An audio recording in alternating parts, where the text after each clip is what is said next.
आज पुनः सुबह सुबह एक खुशखबरी बताने का अवसर मिला है और ये खुशखबरी कई बार मैं कहता हूँ कि जो लोग नित्य देखते हैं, रोज़ देखते हैं, उनको ये पता है खुशखबरी क्या है, और जो कभी कभार देखते हैं उनको ये सूचना देते हुए अपार खुशी हो रही है कि एक मित्र कल और जुटे हैं एज ए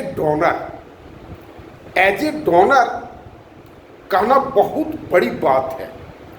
अगर कोई डोनर के रूप में आकर के जुटता है तो वो मेरा कॉन्फिडेंस नहीं है, वो उनका अपना कॉन्फिडेंस है। मैं कोई महापुरुष का या मैं कोई बहुत बड़ा विद्वान का या मैं बहुत बड़ा पूंजीपति का या कोई बहुत बड़ा राजनीतिक का छत्र छाया में पलता हुआ मैं कोई व्यक्ति नहीं हूँ।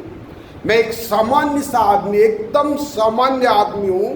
बस केवल इतना ही है कि मेरे हृदय में देश के लिए कुछ करने की इच्छा है, और क्या करने की इच्छा है किसी के बताए हुए की इच्छा नहीं है, मेरी अपनी इच्छा है।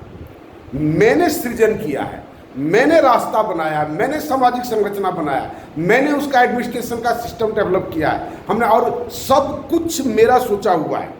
एक व्यक्ति से जब मैं बात कर रहा था तो वो कह रहे थे कि ऐसा हो ही नहीं सकता है, कोई ना कोई तो गुरु होगा। हम कहें सर आप लोग किस पैटर्न में सोचते हैं और ये पैटर्न में क्यों सोचते हैं और ऐसे अपने आप को क्यों मानसिक रूप से गुलाम समझते हैं, हमको समझ में नहीं आता। क्या एक व्यक्ति अपना सेल्फ निर्णय नहीं ले सकता है? क्या एक व्यक्ति सोच नहीं सकता है जो हमारे पास समस्याएं क्या हैं और उन समस्याओं का समाधान हम कैसे कर सकते हैं? सब सोच सकता है, सोचता नहीं है। सब कर सकता है, करता नहीं है। हमने सोचा भी है और करने के लिए हम उद्यत भी हुए हैं।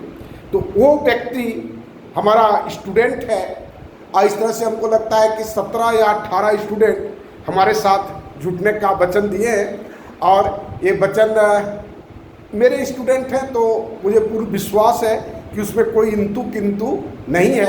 अगर ईश्वर ने कोई बाधा न पहुंचाया या मान लेते कोई वैसा कारण न आ जाए ताकि वो हमको सहयोग करने में विफल हो जाए। और जो स्टूडेंट नहीं हैं वो सब तो रिस्पॉन्सिबल आदमी हैं, बहुत बड़े बड़े आदमी हैं, उनके लिए 10 लाख का कोई वैल्यू नहीं है, और वैसे व्यक्ति जुटे हैं। इसलिए पूर्ण उम्मीद है कि धीरे धीरे करके हम मंजिल की ओर बढ़ रहे हैं तो हमको सफलता मिलेगी। और आज के डेट में हमारा स्कोर डोनर का 97 हो गया, और 3 व्यक्ति का ज़रूरत है। ये मज़ा आता है जब लोग धुतकारते हैं, जब हमको बेवकूफ़ कहते हैं, जब हमको अनुभवहीन कहते हैं तो पूरा मज़ा आता है, और जब जुटते हैं तो पूरी आशा बन जाती है कि हाँ चलो। और सबसे बड़ी बात क्या है, अक्सर हमारे दिमाग में एक बात घूमता है कि विवेकानंद ने भी 100 आदमी का चाह रखा था।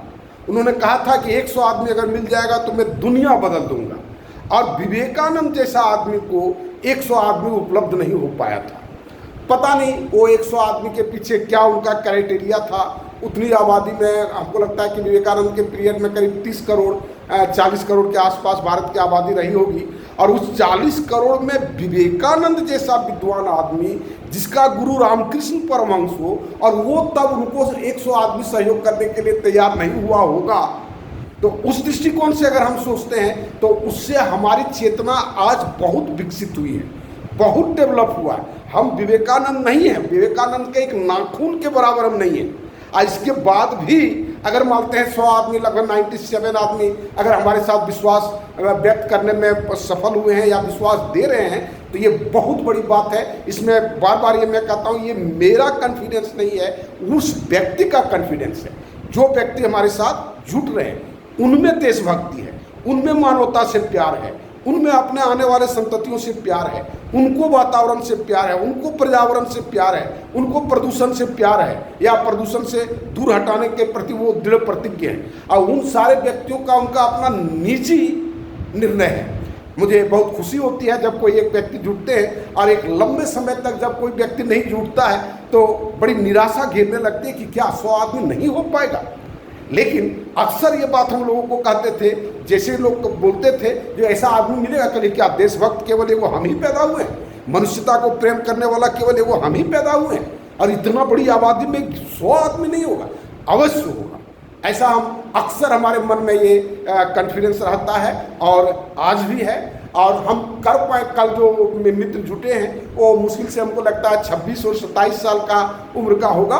तो अक्सर जब हम लोगों से मिलते थे, बहुत लोग कहते थे कि इस उम्र में आप काम शुरू किए हैं तो क्या हो, करिए इस उम्र का कहाँ आया है। हम हर उम्र का व्यक्ति जोड़ देंगे, हर उम्र के व्यक्ति के बीच में मनुष्यता का चाह है, हर उम्र के व्यक्ति में, हर उम्र के व्यक्तियों को ये मतलब है कि हमारा पर्यावरण दूषित ना हो, हमारा भ्रष्टाचार खत्म हो। हर उम्र के लोग कहे अगुवाई तो करें, हमारा ये उम्र कहाँ बाधा होता है, कहीं कोई बाधा नहीं है। हम तो लोगों के बीच में जाते हैं, एकदम मान, स्वाभिमान, प्रतिष्ठा सबको ताक पर रख देते हैं।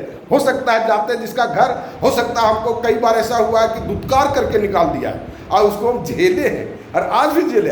हम उस व्यक्ति को जरा सा भी हम निंदा की नज़र से नहीं देखते। ये सामान्य स्थिति है, मैक्सिमम लोगों की ये स्थिति है, उनका दोष नहीं है। हम लोग सब लोगों ने मिलकर के ऐसा सामाजिक परिवेश बनाया है जिसमें कोई गुरुतर भार उठाने के समय में या तो कॉन्फिडेंस नहीं जुटा पाता है या मजाक करते हैं। शुरुआत में मजाक करते हैं। वो वाजपेयी जी भी कहते थे कि शुरुआत में उपहास लोग करेंगे, उपहास करने के बाद उसको तिरस्कार करेंगे। वो क्या क्या बड़ा सुंदर शब्दों का बड़ा मालिक थे वो, हम उस तरह का शब्द का संयोजन नहीं कर पाते हैं। और फिर अंत में जब सारी बाधाओं को आप टाल लेंगे तब वो जमीन पर उतरने लायक काम होता है, तब आप कर पाएंगे। तो इन सारी बातों को ध्यान में रखते हुए हमने माई न्यू सोशल सिस्टम बनाया है। रोज़ ये बात हम कहते हैं, यूट्यूब में है, इसी चैनल में है, और जितने भी विद्यार्थी मेरे साथ जुटते हैं, आज ऐसे बहुत ऐसा विद्यार्थी पता चला है कि लोग जॉब में भी हैं और आर्थिक स्थिति भी अच्छी है, तो उसमें जरा सा भी संकोच न करें, हमारे साथ आप कांटेक्ट करें और घोषणा करें कि हम भी मदद करेंगे। और यूट्यूब पर आप देखें @प्रदीप सरोज PRADIPSAROJ 5144, और जितना जल्दी हो मेरे साथ जुट करके इस कार्य को प्रारंभ करने में मदद करें। धन्यवाद।